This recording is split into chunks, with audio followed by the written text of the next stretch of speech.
Welcome everyone to the Riverside-San Bernardino monthly meeting. We will have this meeting in September, and then we will not be having a meeting in October. We will have a plant sale in Palm Desert on October 21st, and we will have a plant sale in Riverside at Rubidoux Park in early November, I think on the first Saturday. So because I'm flying without a net today, I'd like if someone can just let me know that I can be seen and heard, and then we will go forward. Okay.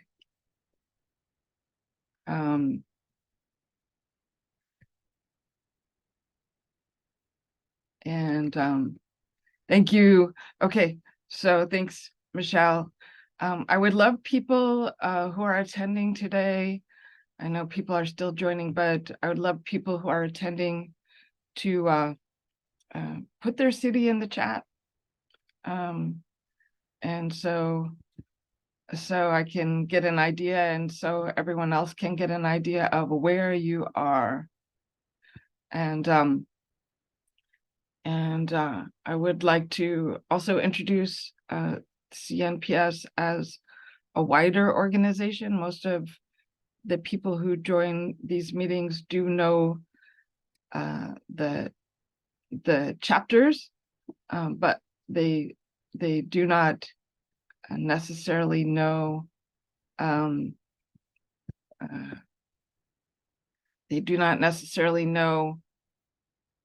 the wider organization. So CNPS is a 10,000 member organization that does a lot of conservation. It does a lot of plant science. We are the first organization to account for all the rare plants in the state. And in fact, the state does work with us to create that list that CNPS originated. And we do a lot of vegetation mapping as part of our plant science. We have a lobbyist, and we lobby the state, and we do direct conservation, which is to say that we engage in litigation, and often with partners such as the Center for Biological Diversity. So all of our programs are free, and almost all of our plant walks and field trips are free. But if you'd like to support the wider organization, you can go to cnps.org/join. So we have a long program. I guess I'll introduce myself, and I am, well, I'm just gonna scroll through the chat for a minute and see where everyone is from. We have Michelle and Betty from Redland. We have Bruce from Riverside. We have Deborah from Rancho Cucamonga. We have Marilyn from Joshua Tree. We have Kathleen and Peter from Redlands and Riverside. We have Jazaran from Lake Elsinore. We have Tom from Temescal Valley. This is great. We have Becky from Yucaipa. We have Elizabeth from La Quinta, and we have, let's see what else. Oh, someone's joining us from Wisconsin. That's fun. And Cathedral City, Farrell, Thomas from Temescal Valley, Susan from Corona, Jesse from Indio, and Barbara from San Bernardino. So today we will be focusing on plants that are what I consider easy native plants. And also we're focusing on the plant sale plan. So, why do I say easy native plants? And I in the San Gabriel Mountains chapter, I was the program chair and the president of the chapter, Gabi McLean, said, I just want a list of bulletproof plants. So that is the beginning of this talk. And some of you may have seen it in other incarnations. And the other impetus for this talk is Bart O'Brien doing a pre-plant sale workshop at Rancho Santa Ana when the plant sale used to comprise some 16,000 plants, not 16,000 species, but 16,000 plants. And it was a really long, 5 or 6 pages, and he would get through the C's. Usually I saw this for several years in a row. And it helped, but it did help people work through the whole idea of what cultivar is what. We all kind of know our plants in the larger sense, and some of us are botanists, and maybe we know our plants really well, but the cultivated varieties become a whole other deal. And so how do we distinguish between them? And so since Bart started at A, I also started at A. And I think we only have 100 plants. And I will say that I am working from the plant sale list, but this does not comprise the whole shebang. I left out some plants. I did work to plants that I did already have a picture of versus plants that I might not, but I will talk about plants that are not also pictured when I'm talking about the other plants that are pictured. And I will talk very fast, and Betty Richard has agreed to catch the Q&A and the chat. So we will see. Oh, whoops. And of course I did that. Okay, let me start over. I am teching for myself today, as well as introducing myself. And my name is Orchid Black, and I am a garden designer, and I have had my own business for exactly 20 years this year. So I should have one of those little yay me parties. And I teach for the UCLA Extension. I teach the native palette, and I teach a class called Sustainable Garden Practice, which comprises things like water infiltration and pollinator practices and soils. And then I teach design for the Theodore Payne Foundation, and then I lecture at a few CNPSs and for the Master Gardeners. So that's enough about me. Let's talk about plants. So, starting with A, we'll start with Achillea, and Achillea is kind of a rock star. So I'm always happy to start here. It does take a little more water. I mean, it will grow in super dry conditions, but a little more water will reward you with faster spreading and bigger blooms. And when I say a little more water, I mean just a little more water than you would water, say, your other drier plants like your Manzanitas and Ceanothus and things like that. So I have seen it as a lawn at the Lummis House and in Santa Barbara, and I will say that by itself, it does not make a good lawn. It's too thin, and the one thing that we want from meadows and lawns are cushiness. But if you mix it with some carex species we'll see later, and maybe a few other wildflowers and grasses, it can make a great lawn. So, so it does, it is part of the sunflower family, and that's what makes it so great for pollinators. These kind of heads of plants do attract pollinators and give them a lot of food. And it is super tough. So if it can get an edge anywhere, it will. And this is in the crack of a sidewalk where it's self-seeded.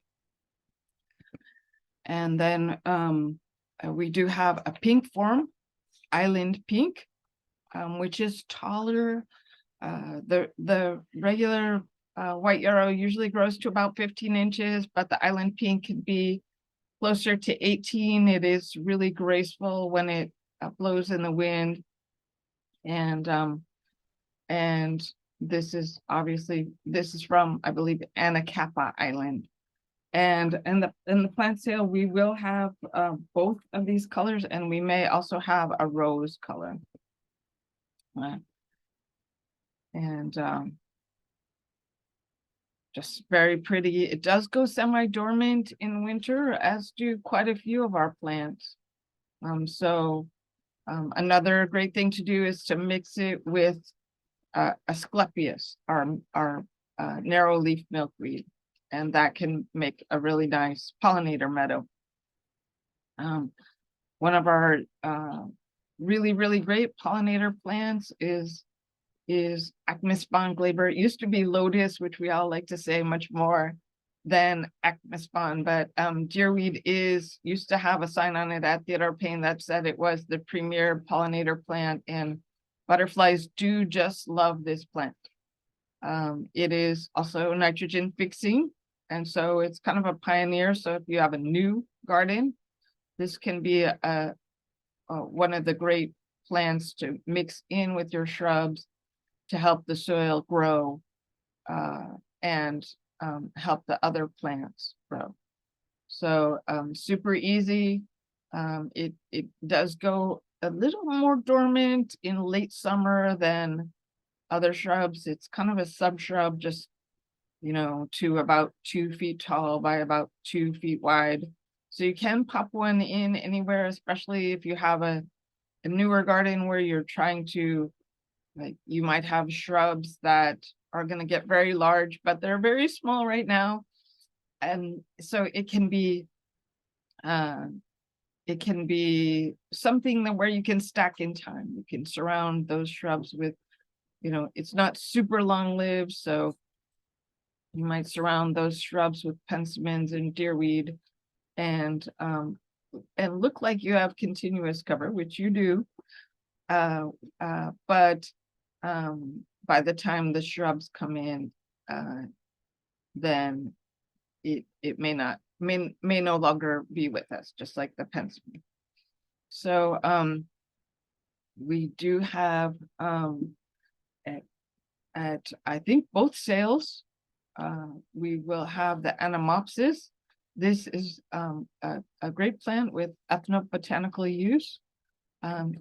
It will grow in standing water, so it can grow in your pond, but it doesn't need that. It could also just have semi-moist ground, and it will reach out and form quite a large colony. It will reach out and spread, and of course these beautiful flowers.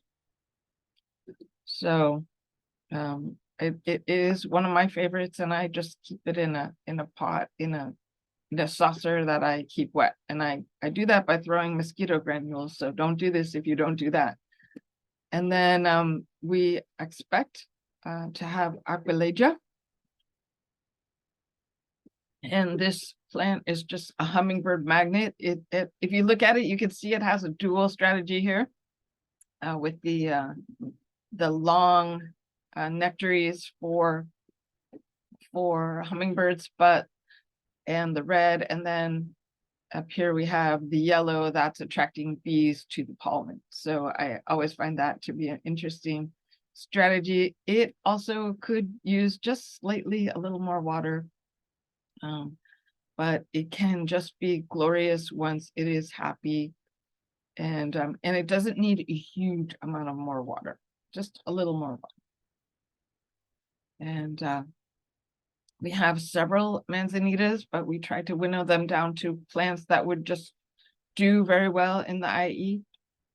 And I used to hate that, but now it's just a nice, it's a nice shorthand.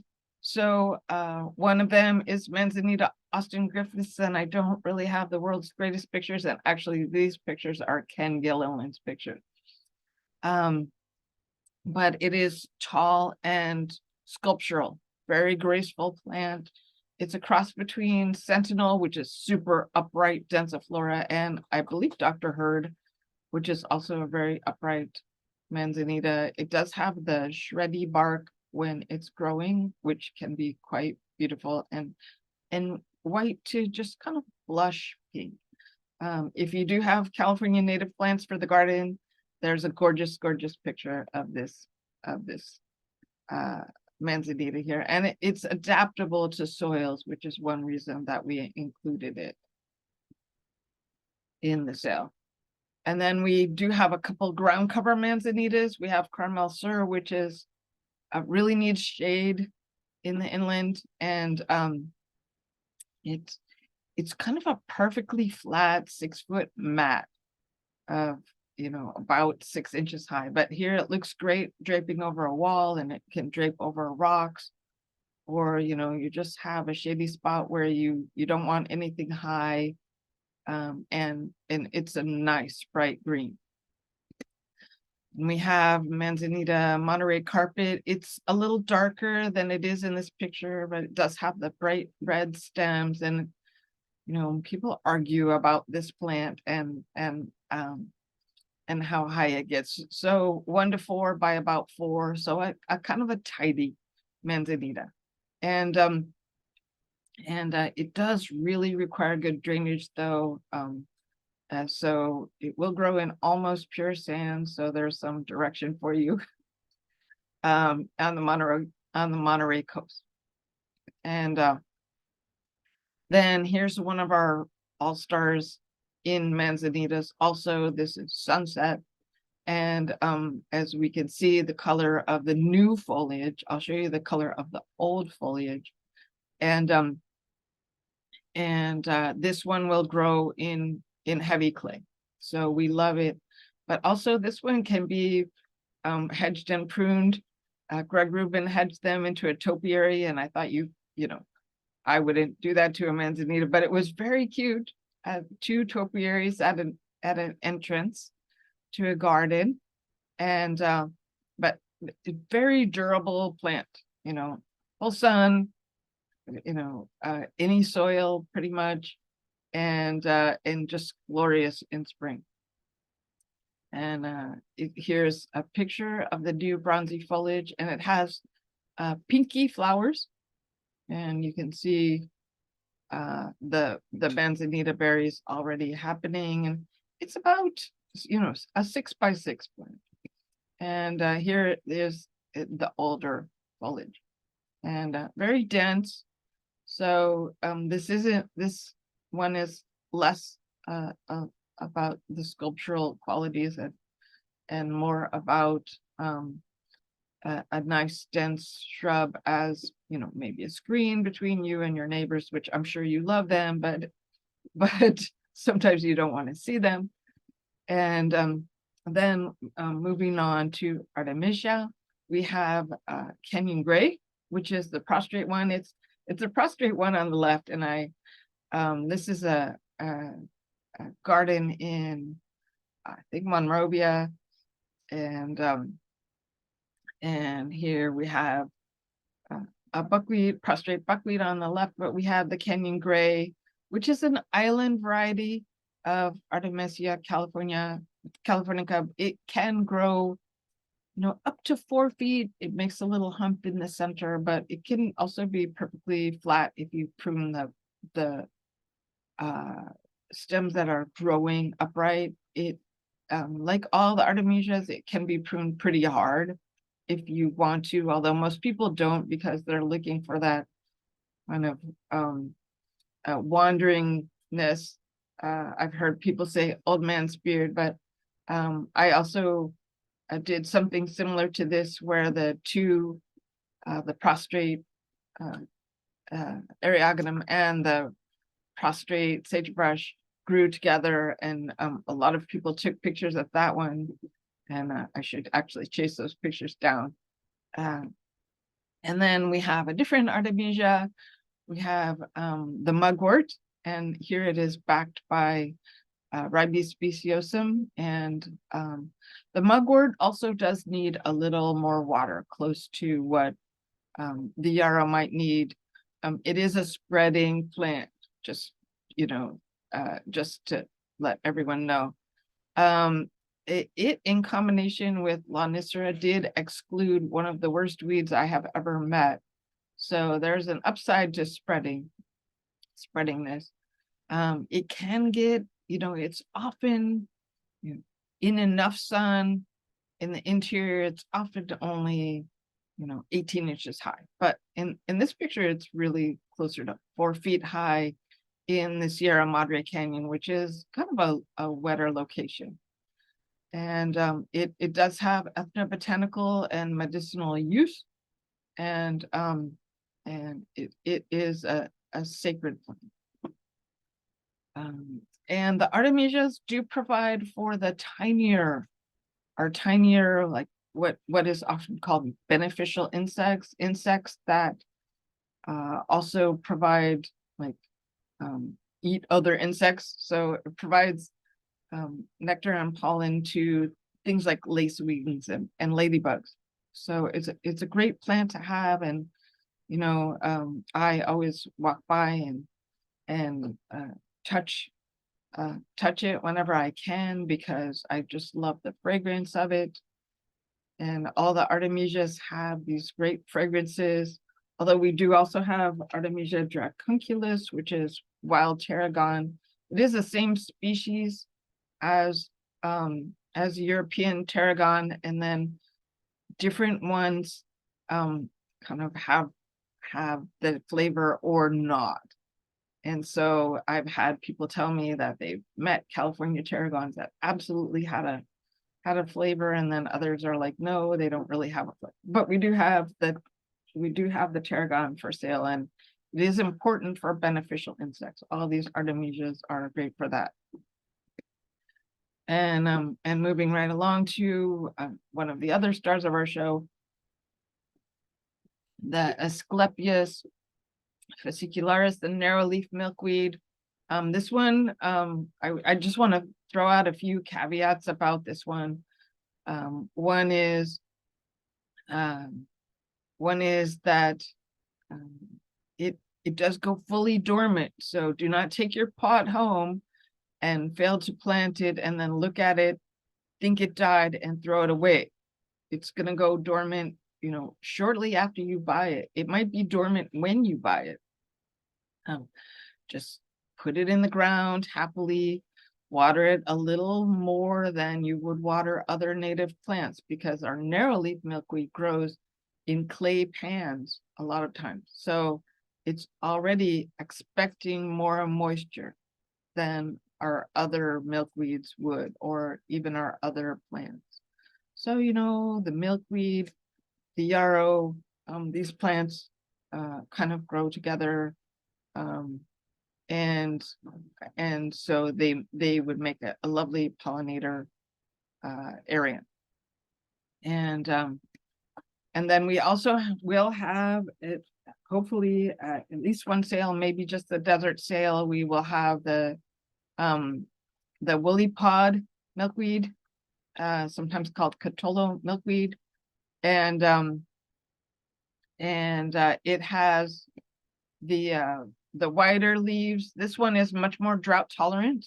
We may also have the desert milkweed if we are lucky, but it has wider and more reflective leaves, and it can grow in very dry locations. So I'm looking for that plant myself, although I may not make it to the Palm Desert sale. I do, it grows near me and I want some. So then another super a plant for pollinators is the aster, and this needs actually more water than either the milkweed or the yarrow, but it will grow in really impossible conditions. So this is a rock pile by the street, just behind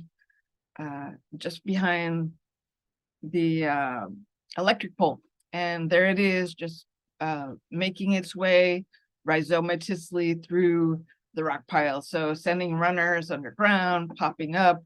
It does bloom almost all the time. It is getting extra water. And one thing to think about when you think about plants that are blooming all the time is you do have to deadhead them for them to look good. So this will have seed heads on the plant for a long time, and so that's good for the birds, but some people don't like that also. So and of course, I think that the messy garden with the seed heads and the everything is much better than the highly pruned garden with no birds in it. But and I'm assuming that everyone is with me here on that. But this is a great nectar plant. Also, if you want to plant for a container, this is an excellent plant for a container. It could be a low, wide container, would be best to give it room to move around. So it could be on your balcony and bring you butterflies. So butterflies don't just need their host plants. Remember, they also need their nectar plants.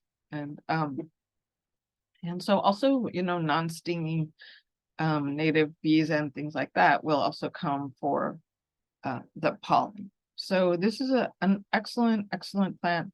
And then of course you might, because it is running, you might just want to, even if you have the room, you might want to just restrict it to a pot so that you don't have to weed it out. I mean, I think that's quality problems. Myself, weeding natives out of natives is never been sad for me. I feel like life is being restored to what it should be. So, and if you have a black thumb, this is your plant. Just water it every day and be happy. It doesn't have to be watered every day, but it could stand that. And then desert marigold. So this picture was taken in December at California Botanic Garden, and this is one of those plants that blooms all the time. It almost never is not blooming.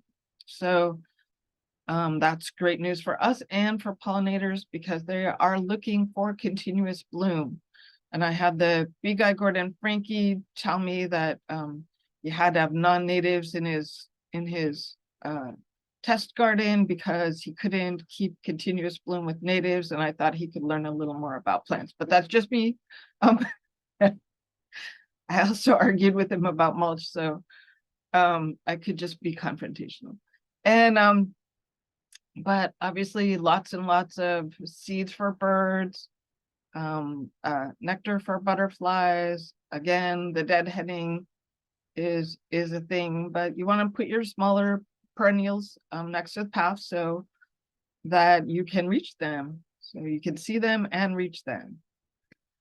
And then we will have at both sales the sweet bush, which is a beautiful, very desert adapted plant that will grow in frightful conditions, in a no water, crappy soil, slope conditions. And with these beautiful, I think they're all disc flower flowers. And so they range in color from kind of a bright yellow to this slightly gold color, and just very tough. And then another really tough plant is the Berberis aquifolium. I always tell this story about this, but I had a volunteer planting in Washington Park, and there was a slope where we could not grow anything except Salvia Mrs. Beard. And this one was slated for the shade, and of course, volunteer plantings, you can't follow around everyone, and someone moved it 30 feet over to the hottest south-facing slope with super drainage and no water holding capacity, and it did very well. And I started seeing it around in commercial plantings a lot also. So it does runner just a tiny bit to make a small colony of maybe 4 feet wide by 3 feet high. It doesn't have as big a flower as this picture, but the flowers are very similar. It does also have the grapes, which are super sour, but they are safe for your child. So I always do eat the grapes, but and then it does have bronzy new foliage, and if we get a cold snap, it has this red in the foliage also. So it is 4-season color if you include the fruit and the foliage. And then one of our another workhorse plants is the pigeon point coyote brush. And the pigeon point is low, maybe 18 inches max, and it can be really big to 7 feet. It's a little silky in shade, maybe in the interior. It is a coastal form of coyote brush, so it could maybe tolerate some light shade in the interior, but it's often happy in full sun on a south-facing slope. And coyote brush are one of our great plants for slope holding. I mean, Judith Lerner jokes that all conversations start with, "I have this slope behind my house." So it has deep roots and great slope holding capacity. And I've seen super steep slopes in nature where it was just this and laurel sumac, but it also would be a great if you have a wide parkway.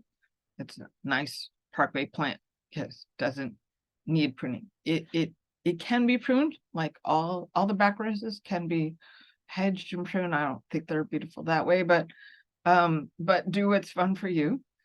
And but otherwise it's just a tidy plant. And this isn't the same form, but I wanted to show how the edges look on this. The edges would look just very similar, just a nice around disc of a plant. And then right next to that plant is the Bahiopsis, which used to be Viguera, if you know it that way. And this is another blooms all the time. So we're in our kind of our sunflower series. We have several bush sunflowers in our deck today, and this one is a super one from, like it says, San Diego sunflower, but it's San Diego the interior. If you go down the 15, you could see that there, and it's a sturdy plant. It can be pruned lightly, or actually you could prune it hard if you want to. But if you would love that hit of yellow color all the time, it is there for you. And it does have those bright yellow centers too, which is kind of sweet. So all these sunflower bushes are very prized by the little birds who do eat the seeds. So that is an attraction. If you're one of those people who's putting out a lot of Niger seed, which is going up in price, the Encelias and the Bahiopsis are plants for you. And also maybe some Bidens, and Madias, but we don't I think we would only have those in seed. We probably do have them in seed though. So those are things to look for. Madia is also a great goldfinch plant. Then in sturdy, super sturdy plants, blue grandma grows from here to probably the Rocky Mountains and probably also Texas. I've seen it on a south-facing slope at 8,000 feet being happy. I've seen it in the lower desert. It's often called eyelash grass, and people do use it for a lawn.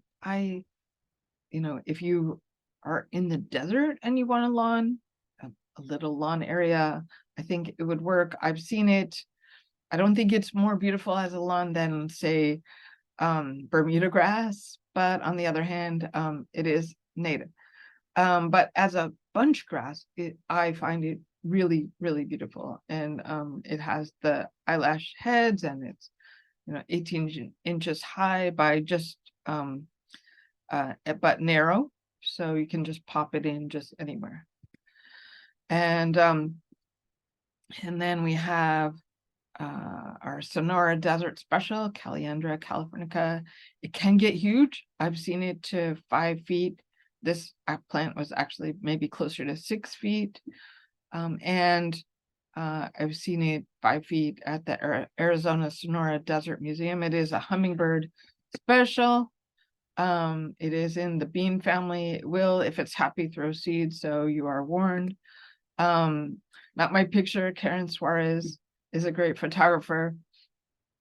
And yeah, so this is what it looks like. A gorgeous red bush with hummingbirds hanging off. It does not like to be shaded. It will get a little spindly and traily if you shade it too much. A little light shade in Arizona is okay, but not here. And then wandering back to meadows, here we have a meadow of clustered field sedge. So that's Carex praegracilis. It is runnering. This one was put in plugs, 2 per square foot, and that's just because the owners were nervous. It should have been 1 per square foot. 6 months before this picture was taken. So they are, I think, riparian adjacent. But so of course there's more nutrition in riparian adjacent soils, but it still is, it is very fast. I also am a big fan of Carex panza, which is, I think, a slightly deeper color. But Carex praegracilis is fast. It tolerates gray water, unlike most of our native plants. So that is a consideration if you want a lawn that does tolerate that. And here's another picture. And this lawn, this particular lawn is a play lawn, so it is tough. I like to mix it with the yarrow and blue-eyed grass and Sidalcia. And moving on to ceanothus, we have a lot of ceanothus. So this one is Ceanothus leucodermis. It is kind of our most local form. I mean, we have actually several local forms, but this is one of the most attractive and durable. This is, I took this picture in nature above Lake Elsinore with the Diplochus puniceus in the background. It's gorgeous, and grows all along the Front Range of the San Gabriel Slope as well. And then I'm gonna get into the cultivars really quickly. Concha is one of our very durable inland cultivars. They sell it often as 5 by 5, but I've seen it as big as 8 by 12. I've seen it as tall as 10 feet. So you are warned. It is fast. It is electric blue, and it is easy if you don't overwater it. And here's another picture of a different concha. And so just great, and of course they are looking for full sun. And then one of our easy large scale ground cover ones, and is Joyce culture, and I've seen it at 4x12, and I've seen it at 4x6. It will also grow in clay, heavy clay. And just, it is considered, I've heard people say it was the easiest ceanothus, and I have found that to be true. The only place I saw it struggle was in a very low water, very, almost pure, rocky decomposed granite. So, but very, very easy plant. And then we have Ray Hartman, which is again one of our really durable ceanothuses, grow in sun or light shade. It is upright. You can prune it into a tree form, and so it's been going for a long time for a reason, and of course this show is the reason. And then here's one that's unmaintained in Washington Park in Pasadena, and I do it to show, one, it's still beautiful, but two, you have these long strings where there are no leaves, and so it does require maintenance. And I thought I put the maintenance picture in here, but I didn't. So you do have to cut the new flowers off when they go to seed. So this is not a punishment because it's really easy. But if you don't, there will be twigs with no leaves on them, which is less beautiful. So most ceanothus do not require that, but Ray Hartman does. And then we have Yankee Point, which is what people are now using for ivy in any situation that you might use ivy, because mostly it doesn't burn out in the same way it does. This is in Midtown Los Angeles, so it's in full sun, but it should be shaded in the interior. This one, by the way, is 10 feet. It's irrigated and it's in soft climate, and it is, I measured it at 10 feet, so it can be 4x10. And you can prune it lightly, as you can see in this picture, where they are kept to closer to 5 feet, a 5-foot mound. And you can clip the upgrowing branches, and that can keep it lower, but you cannot keep it to 2x2. So these landscapers put it in at 2x2, and they lost every other plant, and in the end they lost all the plants. So it's not really hedgeable. Then we get to our mountain mahogany, which is a beautiful and easy and kind of tall and thin, narrow plant. Often I've seen it, at 15 feet by only 6 feet wide. And this is backlit with the beautiful seed heads, and it is nice to put it to the west so that you can see that, or to the east if you're an early riser, and so you can see the light coming through the seed heads. It is in the rose family, and it's just kind of a nice base plant, a foundation for the garden. And then we do have a few trees in our plan, and so here is desert willow at California Botanic Garden. It is a beautiful plant. It can be pruned to be very dense. It has beautiful flowers that the hummingbirds do just love. This grows everywhere. I mean, it's from desert washes, but it will tolerate almost any condition. And it does go dormant in winter, just so you know. And I'm a big believer in seasonality, so that's fine with me. But if you don't know that, and then you can see the flowers are just dense on this plant. So a wonderful, easy plant. It has a long taproot, so it is a plant that is not going to mess with your concrete or anything like that. So a good patio kind of tree. And then still in the desert, we have Condia, And Moriai, most of us know this as Hyptis, and I think we will have it at both sales. It is one of the few natives that's taller than it is wide. It does make a nice light screen or against a wall. The flowers do smell of lavender if you crush them. They are in the same mint family, but the whole plant doesn't smell that way. But it has beautiful reflective leaves, and I've seen it in the desert, pruned by the deer with Justicia growing through it, and that was kind of amazing also. We have a bunch of monkey flowers in the sale, or at least in the Riverside sale, and a couple in the desert sale as well. So, and they just kind of vary in their conditions, and there's slight variations in color. So the Diplochus aurantiacus is slightly brighter orange in my experience, although they all vary. So if you're looking for a specific color, make sure that you have a flower left on the plant.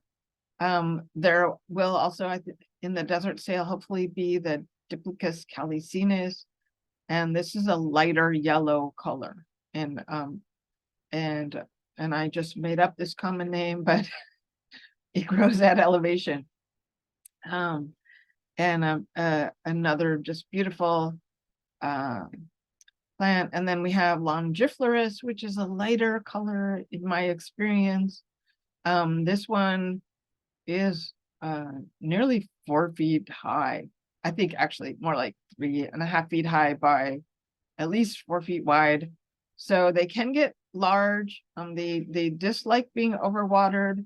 If you lost a monkey flower, it's not your fault, but the longest lived ones that I've seen were at Washington Park, where the irrigation broke on the south facing slope in no sun. I mean, in no shade. So do not put them in dark shade and baby them with extra water, because they will not reward you for that. We will have some of the jelly bean series.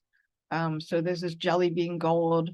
And these are all the jelly beans are a little more durable than a lot of the older style monkey flower hybrids that would come out of Northern California and die here. And we also will have Eleanor, which is a lighter color. She's not a jelly bean, but she is very durable and a lovely light yellow. And then we'll have Fiesta Marigold, and sometimes I ask myself why, but people do love it, and it is festive, and the hummingbirds will go for this one. And then back to our sunflower bushes. I did talk about the wildlife value. This one blooms all the time. I think I took this picture in December also. I was really looking for what is blooming in December that week. They can be frost, they can be killed to the ground from frost and come back, and that's a kind of a clue to what kind of pruning. They could stand a lot of pruning. I usually find them at 4 foot high by 6 feet wide. They will throw a lot of seed, and that's fine with me. No one weeds out Encelias too much. And big flowers for the goldfinches and the butterflies and you. And then the Encelia farinosa, I took taxonomy from Curtis Clark, so I was happy to find this picture. And this one is just kind of taking over parts of the desert where there have been fires and things like that. So it is more durable than other desert plants, I would say, or, a faster grower maybe. Very beautiful flowers. It does have a long bloom season also, and it will grow in most conditions. Of course, full sun work. And then we're at Catalina, California fuchsia. Does tolerate some light shade. It can be also very tall, even in the sun. I've seen it from 2 to 4 feet with the gray foliage, which is gorgeous. and very easy. And the California fuchsias just run just a little bit to make a wider colony. And then they all do need to be mowed back hard. And people say mow, they mean like 2 to 4 inches around December. Just wait for that last flower to fall off, and then quickly do this before they start to sprout new growth. And they will look much better. And we also have Epilobium latifolium, which I think is one of the most beautiful ones. Very tidy. This was a urbanite wall just built as a feature in a garden with it draping over. It's great. Also, the California fuchsias are great in a container if you have a container garden on your balcony or your patio, and you want to see the hummingbirds up close. Very easy, and mostly full sun for the rest of the California fuchsias. And we will have, I think, Sierra salmon, which is a lighter, paler color, as well. Then we have the Santa Cruz Island buckwheat, which is, could be about up to 5 by 5 or 3 by 5. It's very beautiful. It looks like, a bonsai almost in its kind of tortured growth. But it has those flowers. Buckwheat flowers are important to almost all butterflies, and all the buckwheats, and particularly the California buckwheat, are great host plants. So milkweed is not the host for all butterflies, and neither is California buckwheat, but it's the host for a lot of them. I think 14 butterflies in Southern California. So super, super important plant, foundational pollinator ecology plant, and very easy to grow, needs very little water, needs very little attention. You can prune it if you want to, but it's not asking you to do that. And here's a beautiful thing at the RCRCD of mass. And of course, pollinators do love masses of plants. And then there they are, a little skipper on our buckwheat flower. So this is what you should look for on your buckwheats. And then the rosy buckwheat is super easy. Neighbors do not think of it as a native plant, so also great for the parkway. It can make a nice rosette of up to 4 feet wide. And very nice in combination with yarrow in a parkway. Or other plants. It interplanted itself in between a lysandria and looked amazing, actually. So another butterfly standard here, and always looks good. And then go back. We have a couple of Fremontodendrons. We have California Glory. This is Mike Evans' slide, and out of Tree of Life. And then we will have Ken Taylor, which is a decumbens and lower. So California Glory is one of those big, fast, pops up, I need a screen between me and the neighbor that you love. But Pine Hill, the decumbens varieties are much lower. So this one could be just 4 feet by 6 feet. So much a smaller plant, and easy. Remember, we want to be very judicious because Fremontodendrons like to be very dry. You just have to get them through that first summer with some regular light watering. Do not swamp these plants, and then after that, pretty dry is their thing. And then beautiful Fremontodendron flower, and then Gambelia, and we have, I think, Boca Rosa, which is not as big as this one, which this one is 4 feet. Boca Rosa is a little tidier plant, or maybe we have Firecracker, and those do pretty well in sun, with a little light shade would be helpful. And of course, super hummingbird plant. Then we get to our all-purpose wildlife plant. I used to call it, before I knew what it was called, I called it the lynch tree, because the squirrels were in there, birds were in there, like all the birds, the blue jays and the cedar waxwings and mockingbirds and everyone. And it is important plant for caterpillars. Also, a lot of the rose family plants are, caterpillar magnets. But Toyon is also big enough that it doesn't care. It will grow in sun or shade. It grows in oak woodlands and then pops out into the sun, where it can get a little bit more. It can be fully hedged, and it grows to 15 feet. I had a hedge at my old house, and so you don't get all the berries if you hedge it, just so you know. That's true for everything that you hedge, but it is glorious obviously in winter. We have a couple coral bells. Wendy is super durable because she's a cross between probably island alumroot and sanguinium, which is a New Mexican one. Super easy, lovely in a container, lovely in a drift. We also have Canyon Delight, which is one of the smaller ones, maybe that would look good in a rock garden.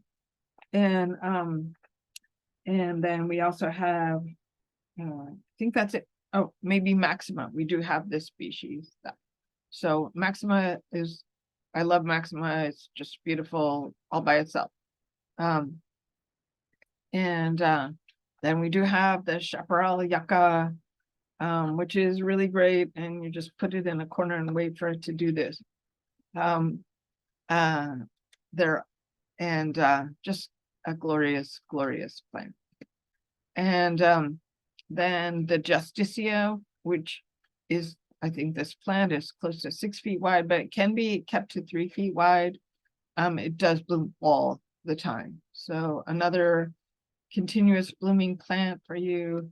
There's, Anza Borrego one year you can see the beautiful blue foliage. And cruising right along. This one is kind of a, if you need it, you need it, and then everyone else ignores it. But if you have heavy clay and you need a ground cover, this is your plant.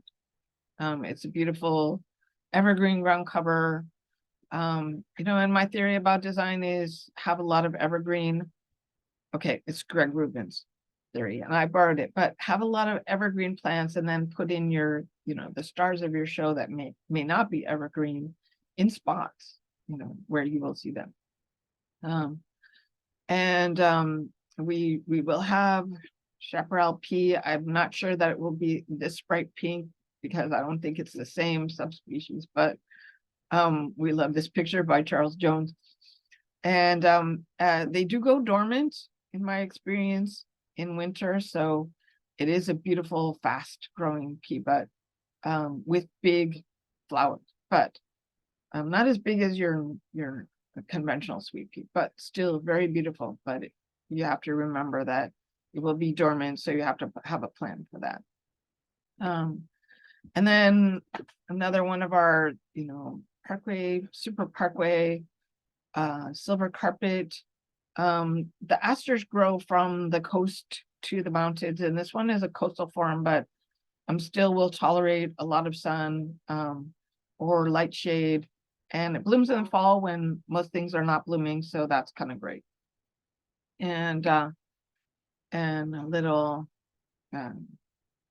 cute flowers, and it can be covered with these cute flowers. And otherwise, the silver foliage is a nice contrast to our evergreen backbone of plants. We will have Monardella villosa, which coyote mint is one of my favorite plants of all time. And they bloom in summer. So, many of our plants bloom in spring. So having that transition to the buckwheats and the monardellas, and of course, it's a butterfly plant. There's always a skipper on them. So they smell great. They can be right next to the path. They're tidy and easy. And then deer grass.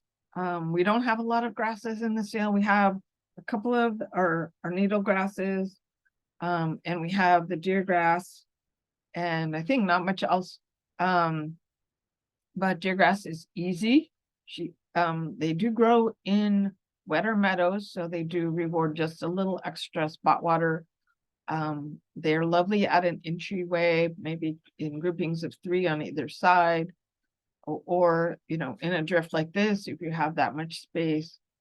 And the more water you have, of course, the more they will spread. They do like to be pruned in the fall. And these tillers are the foundations for southwestern coiled basketry. So a basket plant as well.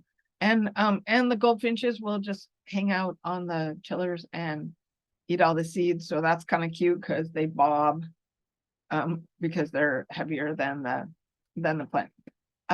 Then we have a couple of cacti, and I think I only got this picture in. We'll have a Puncha basilaris, which this is not. I think this is littoralis. And then we'll have a Paracactus cylindricus at the desert sale, which has a lighter flower, pale yellow, very beautiful flower. And then we will have the blue palo verde, which is easy and beautiful and tough, and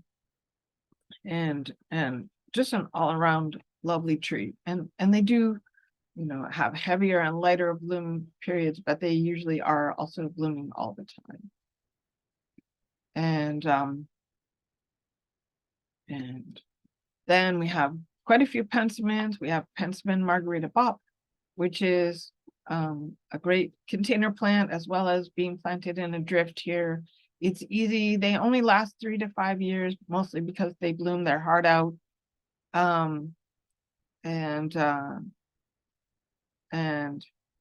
But they're less deadheading because they don't really, it's not prominent.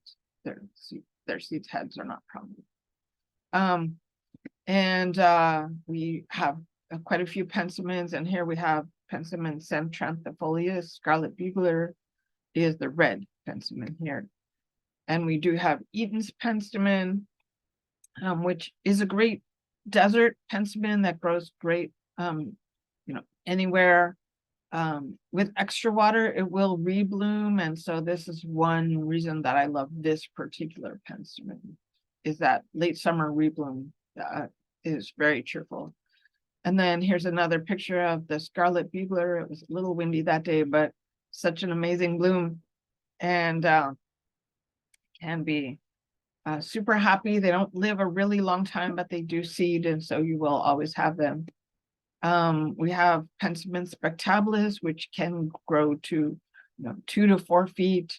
I'm kind of a Dr. Seussy looking plant, but we're fine with that because it looks like this. And important for bumblebees. We're losing our bumblebees, so having plants like this and the Penstemon Margarita Bop are important for bumblebees. We also have Lepicinia, which I didn't put in this show, which is another excellent bumblebee plant. All the plants that have a bumblebee size hole are good bumblebee plants. And then we will have this Penstemon pseudospectabilis, which has a form like the Penstemon spectabilis, but these kind of lighter colored, pinkier flowers. So also very showy, very easy. These 2 Penstemons, just don't overwater them. Water them to establish, and then be careful after that. And then one of the easiest and most useful wildlife plants is the bladderpod, and easy to catch a picture of it with a bee, because there always are, and often they are native bees. Very beautiful. It does flower all the time. I've seen it grow from Madrona Marsh in the South Bay, to Kern County in the oil lands. And this right-hand picture is at Joshua Tree. So will grow anywhere in almost any condition. And that continuous bloom is so important. And then we do have our honey mesquite. This is a lovely tree. I don't know if you've ever eaten mesquite flower, but it is one of my favorite things. So they do have the pods. It is the pod, not the bean. This is an easy, fast tree that gives light shade. And I feel that we all need to plant more trees to combat urban island effect or the heat island, and so more trees is better. It is nitrogen fixing. You want to be careful about planting it. Don't plant it, within 20 feet of your main line or your sewer line, I would say. People say that it will run for the water, just like a willow will. But other than that, and if you're worried about that, you could always, put a tree barrier around the tree so the main roots do go straight down. So you could encourage that. But otherwise, super easy. You see it as a street tree in Tucson everywhere. And then hollyleaf cherry, super sturdy wildlife plant for all seasons. It will grow in full sun like this or in full shade and still bloom. So very also prunable, hedgeable, and kind of a mainstay for me, and important caterpillar food as well. And 2 8x8, depending, of course, in full shade, it does grow slower. And then we will have several oaks. We have the coast live oak. We have, and our what I think of as the standard California oak, which they really are easy. And I have taken this picture, but I didn't put it in here, of an oak that's down the street where people kept it to like an 8x4 shrub. And so if you think, well, I really, really need this for, the wildlife value, which is high. It's, it is a foundation for all the caterpillars that feed all our little birds. So somebody did maintain it. So, and I've seen them actually be hedged because they grew into a hedge and people kept pruning them. So you don't have to have all the room in the world if you were willing to do some maintenance. Okay. But otherwise, it makes a beautiful shade tree. The smaller you buy them, the faster they grow. So they're only slow if you buy them at large. And we will also have scrub oak, Quercus berberitifolia. So, and I thought we were going to have more. Who knows?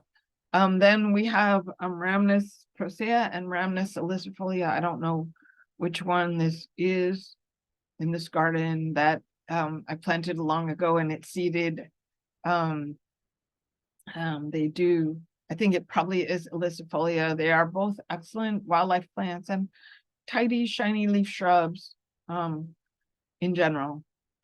So very, very easy and plants that people overlook, that I will use to boost the wildlife value of a space. And then we have Ribes aureum. We have several Ribes. We have Ribes indecorum, which is a white flowered one. We have this one, which is the tasty one. And very easy, but not super fast. It will kind of root and make a little colony first before it gets to 4 feet in a nice vase shape. Then we have also the fuchsia flowered gooseberry. And this one is like 6 feet tall. This was several, by the way. This isn't just one. It has the mugwort in front. Usually, this plant is maybe 4x4 and you tuck it somewhere in the shade of an oak tree where it's super happy. And they do go fully dormant in summer. So you just, it just looks like this thorny thing. But it's worth it for this because these flowers are glorious and the hummingbirds love them and like that. And then we have our California rose, which makes another, kind of large thicket. And if you have underground water or even clay, it's heavily spreading. So you have been warned. But it has amazing rose hips, which make amazing chi, and a good, wildlife plant and a good barrier also. If you have a problem with, say, feral cats, you can sometimes exclude them if you know where they're coming from this way. And then we have our roost, our sugar bush. This one is a large to 15 feet. People have even pruned them up into a tree, but very beautiful in spring and actually beautiful all the time because those leaves are nice and shiny. And this is this sort of gray day when I took this picture, but you can see that this one is fully hedged at California Botanic Garden. So you can shape them, and unlike most hedges, they still will bloom. So that's an upside and easy. I feel like this is kind of a workhorse plant. I need a screen. I need it pretty quickly. It's not super fast, but it is medium fast. And I need it to not be unhappy if I hedge it. So then we have Catalina currant. I think this is Spooner Ridge, and what we have this species which is less dense than this. But this is a perfect plant for. I have some oaks that I need to plant under them. What do I do? Because you can put them in like 4-foot centers, and they will fill in on their own. And then I've seen people put a coral bell like Wendy underneath them, and that is super cute. So they do have both currants and flowers, but they're not super obvious. It is fragrant. If you touch the stems, it's like a lemon, very lemony, like lemon pledge fragrant. So kind of great. Easy ground cover for shady conditions with very little work. And then to the stars of our show, white sage. And of course, everybody who has signed in does know that buying white sage bundles is buying poached plants. But otherwise, the answer is grow your own. And Native people from here have been managing this plant for thousands of years.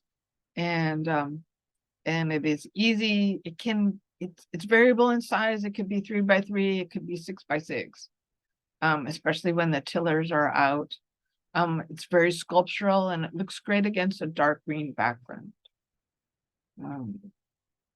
And then we have a couple of our Clevelandy Leucophila crosses. We have Allen Chickering and we have Pozo Blue. They both make all those crosses make a great pesto, but you have to blanch the leaves for 1 minute in boiling water first. Otherwise it doesn't work out, but then just use it as you would use pesto. And of course, pruning them in fall, late fall, like, Buy Nothing Day or Black Friday is Prune Your Sages Day. And so that would be a good day to make that pesto.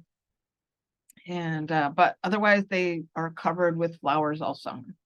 They're easy. Hummingbirds come, butterflies come, everyone comes, and the little birds come for the seeds.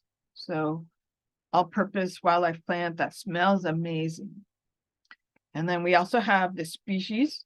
Salvia Winifred Gilman is cultivated variety, but it is the straight Clevelandy species, so the fragrance is even stronger. It's a little smaller, so those hybrid ones are 4x5, but Winifred Gilman is about 4x4. And of course, all your sages need to be cut back by about a third every fall. And we have here's a unknown cultivar there with some coyote mint in front, and but it's the same crops with sort of Bralsia la Luna in the background. And then we have Leucophila straight purple sage, which is beautiful, larger plant with these pinky flowers and a grayer leaf.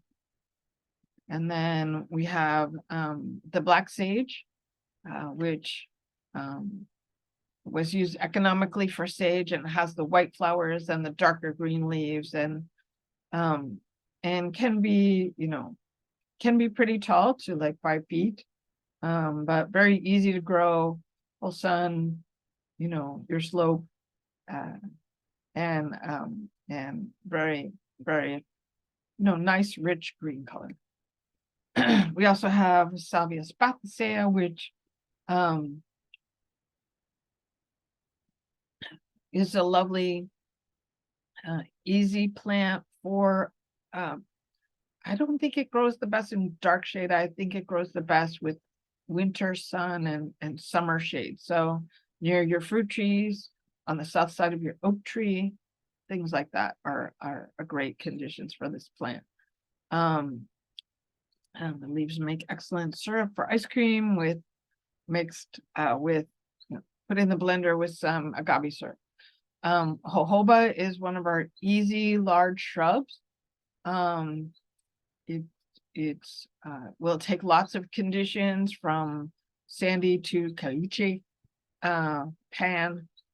So very adaptable, very easy, high wildlife value. Pretty large, so the back of the border, or between, again, a property line kind of plant. But always looks good. And then we have our blue-eyed grass, which is will grow in shade or sun, a little more water. So in that same cluster with your yarrow and your Asclepias fascicularis. Very easy. If it's happy, it will seed everywhere. Nice container plant, also mixed in with something else. I think in this picture, it's mixed in with strawberry at California Botanic Garden. So those tiny iris flowers always are a hit. And then goldenrod, a lovely fall color. It is not the source of allergies. I know everyone knows this, but it was the ragweed that blooms at the same time. It usually has some butterflies attached, so this is your butterfly food for the fall. The plant can go fully dormant, depending. So you just have to remember where it was and not plant something new there. Or not, depending on your location. But it's lightly spreading. It doesn't spread really fast, but often could spread to 4 feet if you are lucky. And a glorious, easy fall plant. And then we have Solanum zanti, which I mostly see in shady locations. And it does make a kind of a larger scale ground cover for shade. I've seen that done. But very beautiful purple flower, and they can be profuse bloomers. So and then apricot mallow, another super easy plant that blooms all the time, and just light watering. It is sulky in shade, so don't do that. And the happiest one I ever saw was planted next to asphalt in Anza Borrego. I think the asphalt was holding just a little extra water for it, but I mean, it was huge. It was in reflected, all the light you could get, plus some, and a heat sink. So very beautiful, easy plant that just lovely. And then, of course, Cedros Island verbena is flowers all the time for us and nectars all the time for butterflies. So a good butterfly mainstay. And then I think we are done. So I will take questions. I'm going to leave the presentation up so in case I have to mouse back. So maybe Betty can unmute herself and let me know if there are questions.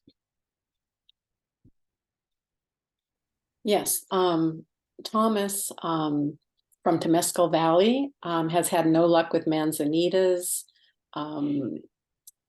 Maybe watering was the issue, and also how fast do Manzanitas grow? Okay, so different Manzanitas grow at different rates. So Manzanitas can be overwatered. Yeah, I don't so you have to be careful about that and not water them any more often than once a week. Unless I said something needs more water, nothing should be watered more than once a week, and Manzanitas in particular. The other thing is there are faster Manzanitas. So I had an Ian Bush, which was feed after 4 years. So we're not selling that one, but you can buy that from Las Pelitas online.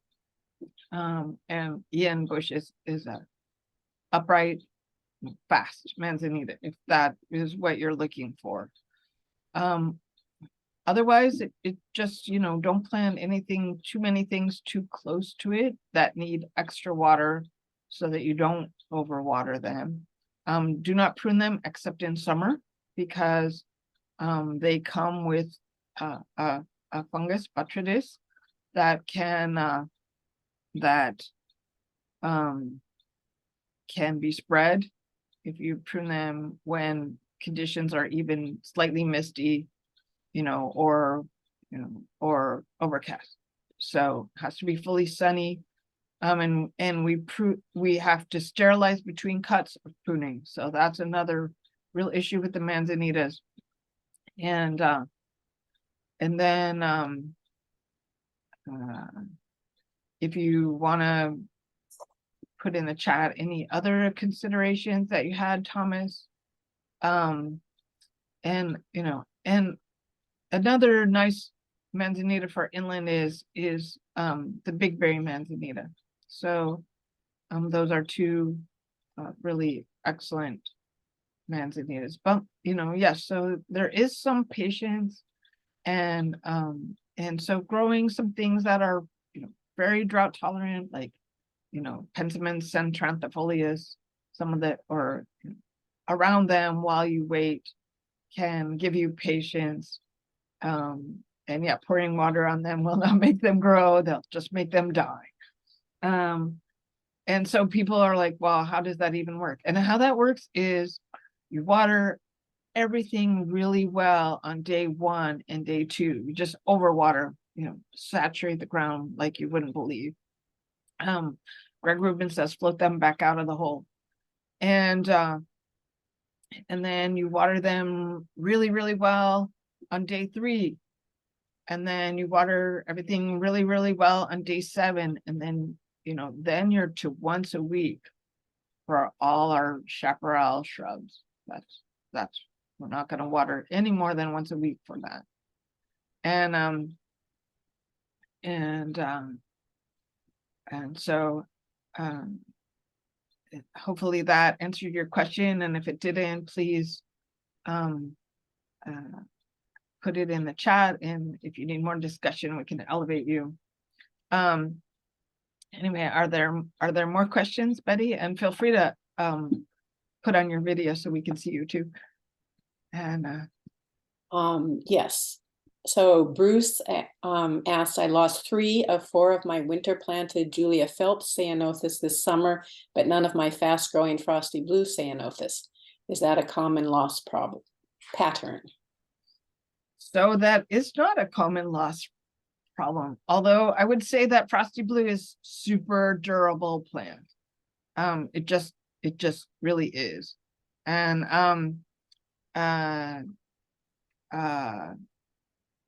and Julia Phelps is actually, more durable than Dark Star, which everyone buys because they love the name.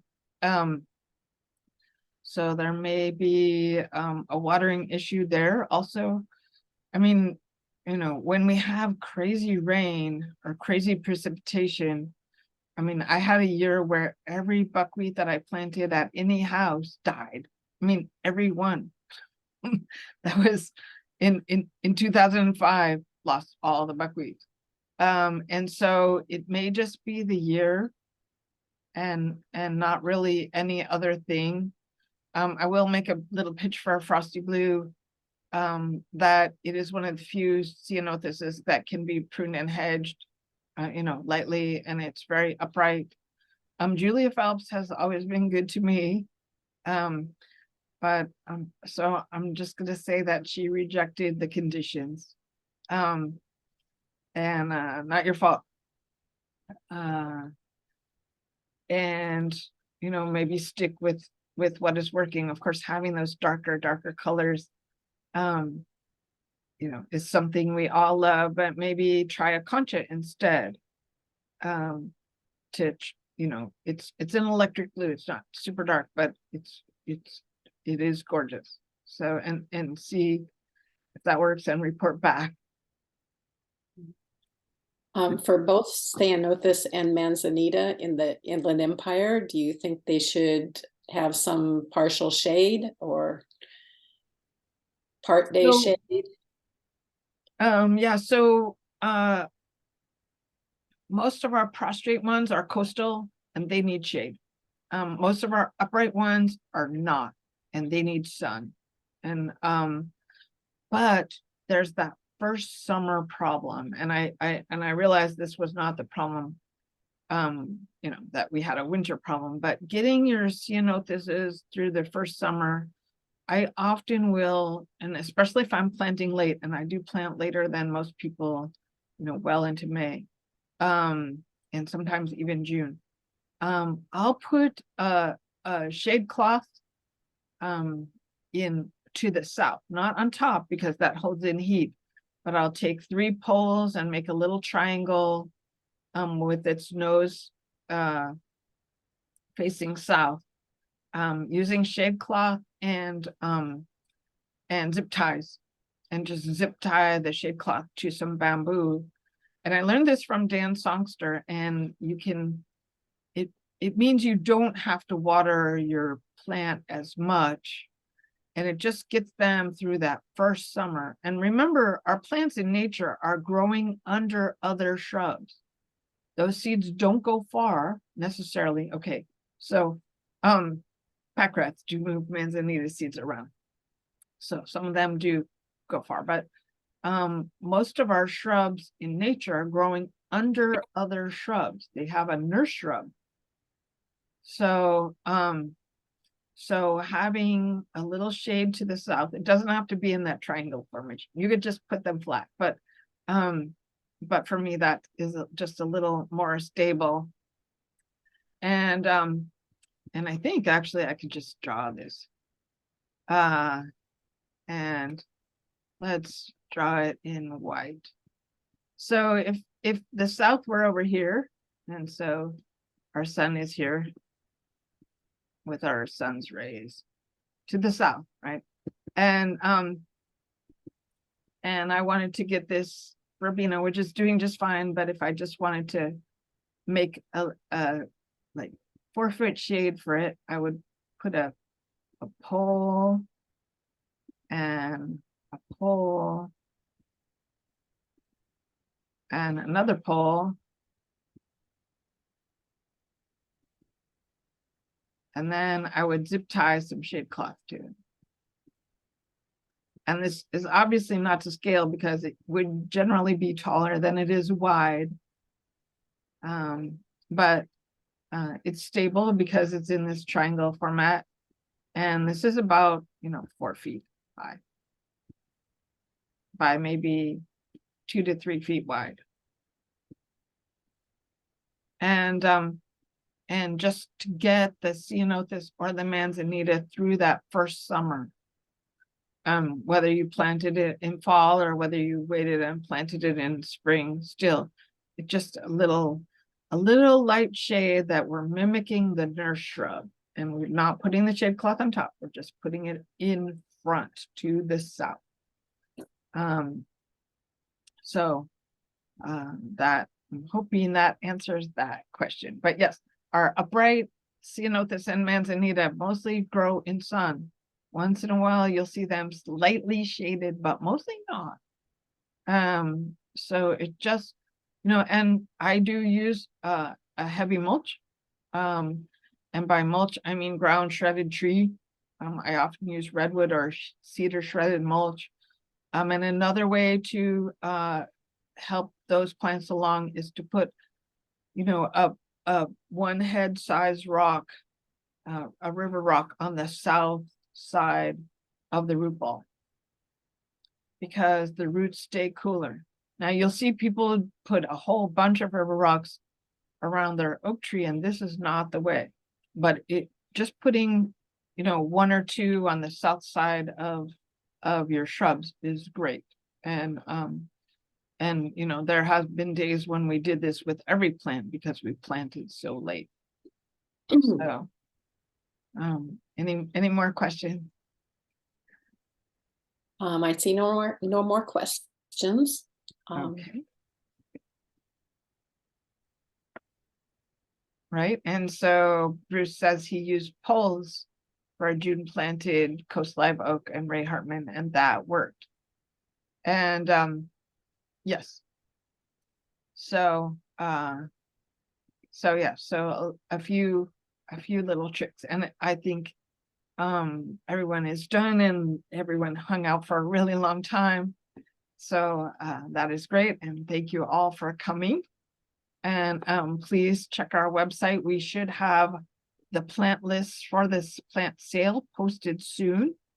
And the dates and time. So the Palm Desert sale is on the 21st. And the November 4th is our plant sale in Rubidoux Park in Riverside. So, and thank you very much for all the help, Betty. Okay. Much thanks to you, Orchid. You're getting lots of thanks in the chat. It was a great talk. Thank you. Nice. Okay. And we'll see everyone at the plant sales, and then in November we will have a show us your best pictures. So we'll see you late. We'll see you then. Bye-bye. Bye-bye.